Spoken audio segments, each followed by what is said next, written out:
Hello, homeschool friends. This is Ashley with Crazy Brave Homeschool. I'm just dropping in for a quick video about what I have been up to in terms of preparation for our 24-25 school year. I am just biting at the bit to share our curriculum picks with you guys, but I'm still waiting on a bunch of stuff. We're with a charter school and we can't get any of our curriculum or materials or we can't order it until certain days when our funding is available, which I'm so grateful for that funding. It's incredible, but they kind of wait till the last minute. So right now I've been receiving a bunch of our curriculum programs, and then we can't make any of our school materials supply purchases until August. So stay tuned for second grade and TK curriculum picks coming up very soon. And then I'm going to be having some fun unboxings from all over the place for a bunch of fun supplies that we'll be using this year. But in this video, I'm not going to do one of those watch me organize my homeschool room in one day. I've been loving those videos from all of you, by the way. But I have been slowly chipping away at just various projects, and our homeschool room is actually fairly well organized. There were a few things that I needed to do. Mostly I am needing to prepare the actual curriculum that's coming through. So I'll show you a bit of that. I'm going to turn the camera around and just kind of give you an idea of what I'm organizing and what needs to be ordered and things like that. So hope you enjoy it.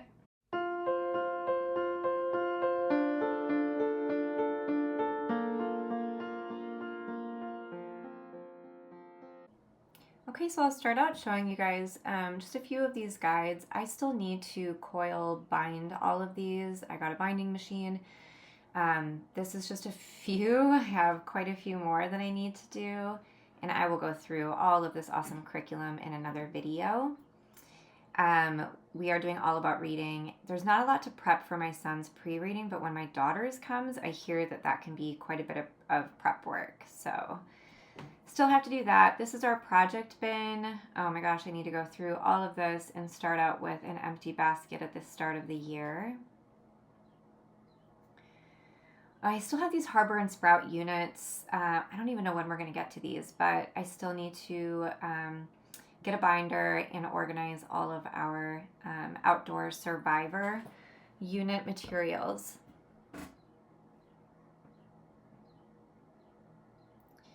On this shelf, I'm just collecting, and the other shelf, collecting all of the curriculum that we're going to be using this year. I still have more coming, if you can believe it.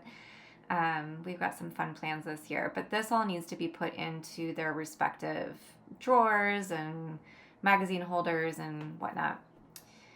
Our cart here, I don't really know what I'm going to do here. I might do math resources in this magazine holder, things that we just go to on a regular basis, like abacus and hundreds chart and all of the math manipulatives. Because the math drawer that I'll show you gets pretty full with curriculum. And then maybe I'll do a phonics and language arts resource little, thing here.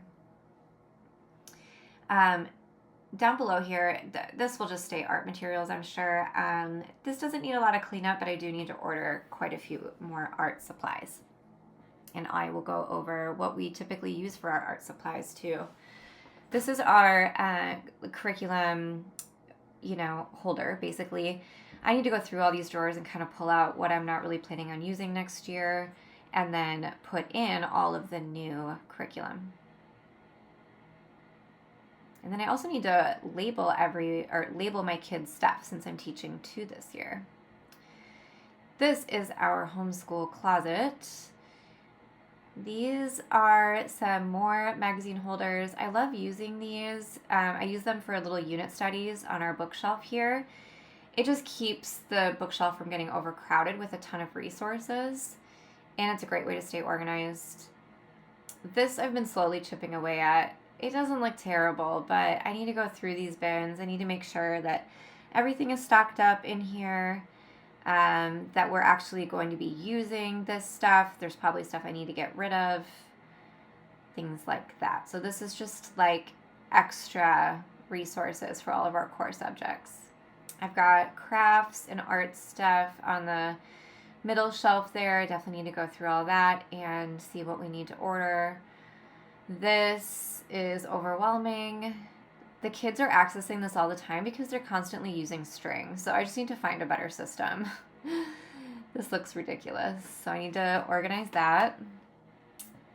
Go through our games, make sure that everything has all their pieces and puzzles, and if there's any games that we just want to get rid of. So I have started going through and just taking notes of things I need to add to the planner that's on its way, our morning basket plan, just like bullet points of things I don't want to forget to put in there, like, you know, how I'm going to organize our book lists, how I'm going to organize Poppy's independent work, just things like that, our read aloud schedule. And lo and behold, here we have my new homeschool lesson planning minimalist notebook. I am so excited that this came in the mail. It came a day early. So I have already started going through and putting post-it notes on each page, just to like kind of give myself a broad overview of how I want to use these pages. This notebook is a little bit different than the planner we had last year. And I just can't wait to start filling this thing out. I'm going to do curriculum subjects and like the timeline, since we are using so many programs this year, our read aloud schedule, and how I want to organize our read alouds. I think I'm going to do them by month. So each column will be its own month, January, February, March, whatever. I'm going to color coordinate my daughter and son's read alouds. Progress tracker, I love. This helps me see what curricula we're really loving and using all the time and what we're not. There's a huge spread here for month of, and honestly, in my last planner, I didn't really use this much, but I'm thinking what I'll do is on the left-hand side, I'm going to put our read aloud schedule and the units that we have planned for that month. And then on the right-hand side, after we're done with the unit, I'll go through and actually write down what we did. Because last year, I wrote down for each unit all of the resources that I had and what my plan was. But I honestly didn't really use it. I wrote it all down, but I already kind of knew what I was going to do. I think this time it would be more useful to actually write down what we did for the unit instead of what the plan is. So a little bit of that backwards scheduling that I've heard about. So I do have all of our units planned for the year, which feels really good.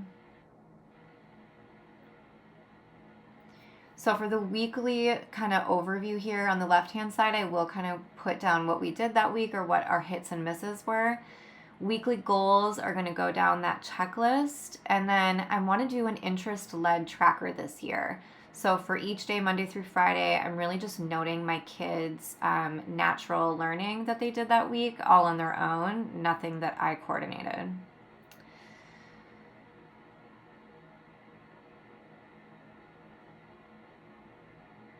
Yeah, so excited to get into this and start making it beautiful. And then at the end, it's just pretty self-explanatory, but I love the end here where it's like the reflections, what worked and what didn't, what our plans are for the following year, end of year wrap up.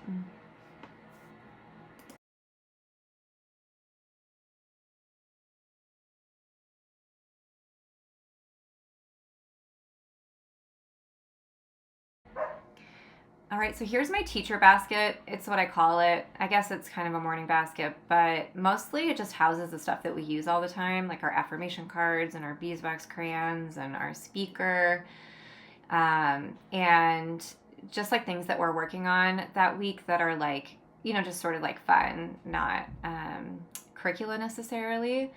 So I have some of our summer craft plans in here. But what I want to use this for is an actual intentional morning basket next year. So I need to figure out if I need a teacher basket and a morning basket, or if I can fit everything into one.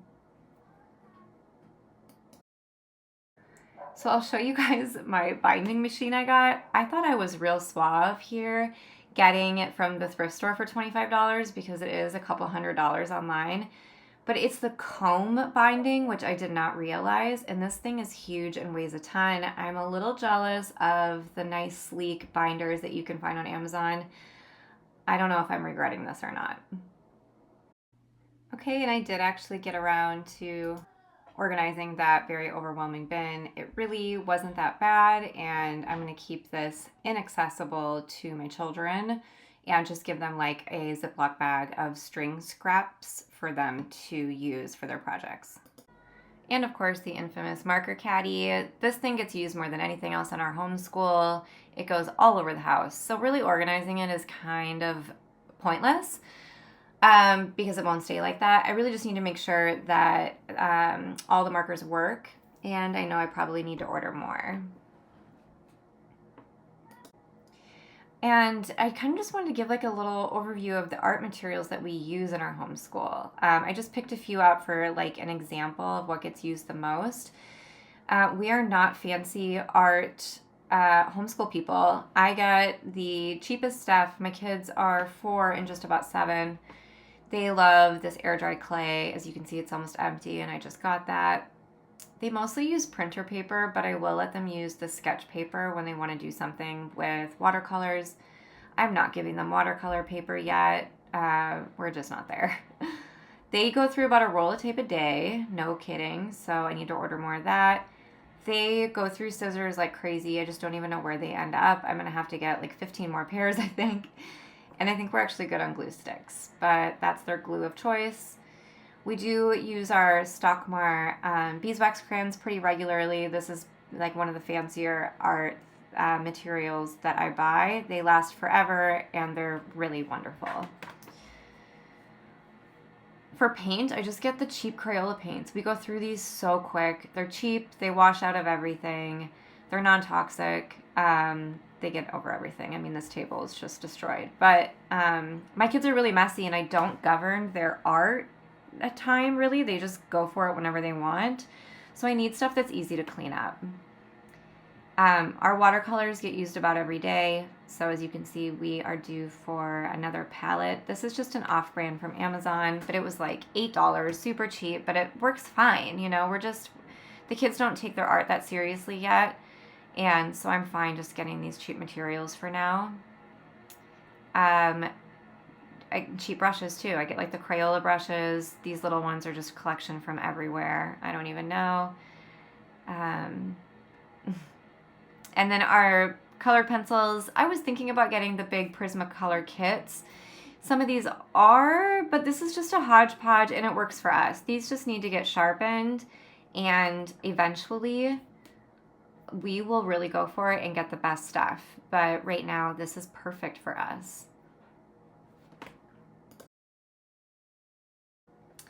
And then, okay, fine. I'll show some of the fancier stuff that I have gotten. This stuff is definitely more intentional. I don't let the kids just have at it for the most part. The Stockmar beeswax we use for our story baskets, the stuff smells incredible. And while it is pretty expensive, you can keep using it again and again. Like, sure, you make your little animals and figurines, but then the kids kind of get tired of it, and then you can just remelt it in your hand and use it again. The Stockmar crayons I already showed you. Those will last forever. This is kite paper that you can use for all sorts of crafts. We are going to be using it to make a lot of like window stars and decorations. I have one that I made that I can show you. This, yeah, it comes with all these different colors. And then here's one of the window stars I made. Very therapeutic. Highly recommend. From a child's dream, these are sheets of beeswax for rolling your own candles. The kids have really enjoyed doing this, and the candles last a long time. Like, I think one, they lasted for a whole season over the winter. And you get all of these different colors. They're just beautiful, really great quality. I clearly don't need to order any more of any of this, because that's also the great thing about spending a lot of money on supplies, is that they do last for a while, especially when you use them very intentionally. We are going to be diving into a bit of like the felting with the wool roving. I got this from a child's dream as well. It's so beautiful. I know that felting can be a little dangerous for kids, but we're going to take all the precautions and try our hand at that this year and make some really cute like birds and maybe some Halloween things, little decorations. And then I do have these like high quality oil pastels and these watercolor crayons. These are really cool, but we only use them for our art curriculum with artistic pursuits, as well as these ebony pencils. I don't really let the kids just pull these out and use them whenever they want to. These are reserved for those art lessons. All right, friends, that's all I have for you today. Hope you enjoyed that little preparation video, and I will be back soon with curriculum picks for this fall. Hope you all are having a fantastic summer.